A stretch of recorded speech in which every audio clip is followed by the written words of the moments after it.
Here's how to watch all the Pixar movies, aka the Pixar Cinematic Universe, in timeline order. Let's do this. Send to someone who loves Pixar. First, you start with The Good Dinosaur. I think this is pretty obvious. Then you move on to Brave, which takes place in medieval Scotland. Time jump, we hit the 1950s where we have The Incredibles, and Incredibles 2, which takes place right after the first movie. Then we have Luca, which is set around 1959. After that, we get Toy Story, which is in the 90s, as well as Toy Story 2, which is also in the 90s. The newest addition to the Pixar Cinematic Universe, Turning Red, takes place in the early 2000s. 2005, 2006, we take a deep dive into the ocean with Finding Nemo, and Finding Dory right after that. Followed by everyone's favorite rat, whose name is Remy, not Ratatouille.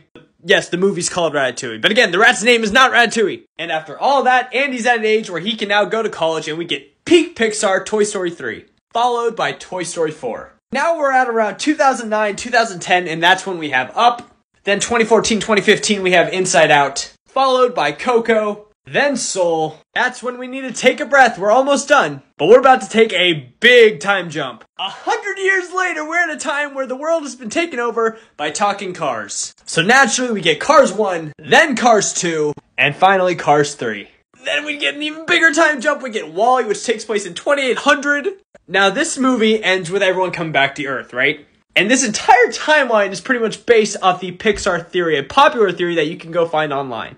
Or if you all want me to explain, hit the follow button and I'll make a video on the Pixar theory. Anyway, humans are back on Earth. And that's when we get A Bug's Life. No traces of people in this movie. Which makes sense because there's only so many people on that ship that returned at the end of WALL-E. Another time jump makes sense. People, again, not on Earth, makes sense. But now we have Onward, which feels as a natural middleman to the universe we see in Monsters University. And after this movie, we conclude the Pixar Cinematic Universe with Monsters, Inc.